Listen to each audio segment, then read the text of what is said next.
Banyak orang penasaran, kenapa orang Cina sering terlihat lebih cepat kaya dan lebih kuat secara finansial. Tapi jarang yang benar-benar mau ngelihat lebih dalam. Padahal jawabannya bukan di sesuatu yang rumit, bukan juga di teori yang ribet, tapi di kebiasaan sederhana yang dijalanin terus-menerus selama bertahun-tahun. Dan sekarang, gue mau bahas itu satu persatu. Nomor satu, mereka berpikir jangka panjang. Orang Cina terbiasa mikir bukan cuma hari ini, tapi besok, 5 tahun, 10 tahun ke depan. Mereka sadar hidup itu maraton, bukan sprint. Makanya banyak keputusan mereka kelihatan pelan, kelihatan gak agresif, tapi sebenarnya penuh perhitungan. Mereka mikir, kalau gue ambil keputusan ini sekarang, dampaknya ke hidup gue ke depan gimana? Bukan cuma soal untung hari ini, tapi soal aman atau enggaknya hidup mereka nanti.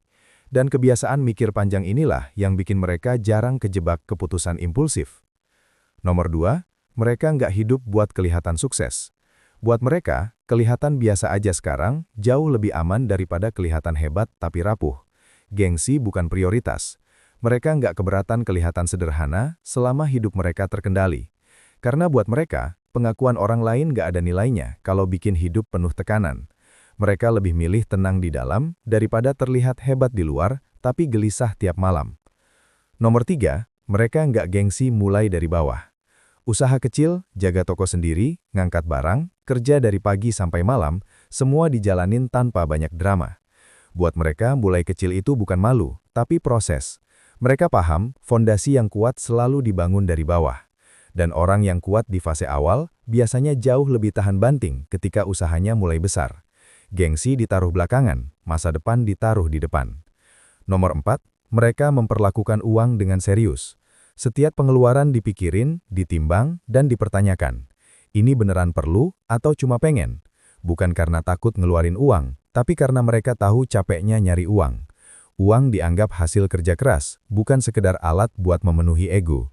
Dan kebiasaan sederhana ini bikin uang jarang bocor tanpa disadari. Nomor 5, mereka jarang bergantung pada satu sumber penghasilan. Mental dagang udah kebentuk sejak lama. Satu usaha jalan, mereka mikir peluang lain. Bukan buat serakah, tapi buat jaga-jaga. Karena mereka paham, hidup penuh ketidakpastian.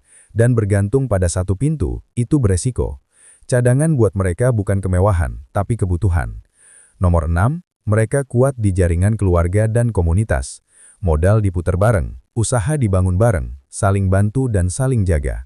Bukan karena semuanya harmonis, tapi karena mereka paham, tumbuh bareng itu lebih cepat daripada jalan sendirian. Jaringan bukan cuma soal kenal orang, tapi soal kepercayaan yang dibangun lama. Dan kepercayaan ini sering jadi penolong di saat kondisi lagi sulit. Nomor 7, mereka sangat menjaga kepercayaan dan reputasi. Janji, kualitas, dan nama baik dianggap aset. Sekali rusak, susah dibalikin. Makanya mereka hati-hati dalam omongan dan tindakan.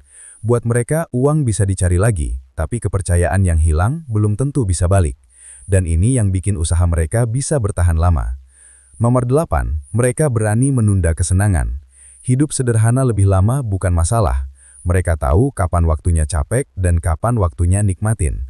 Senang sekarang tapi lemah nanti itu bukan pilihan yang bijak. Mereka lebih milih capek di awal supaya hidupnya lebih longgar di masa depan. Dan gak semua orang sanggup nahan diri sejauh ini. Nomor 9, mereka konsisten. Bukan seminggu, bukan setahun, tapi bertahun-tahun. Dengan pola hidup yang sama, kerja, hemat, muterin uang, jaga relasi. Nggak selalu semangat, tapi tetap jalan.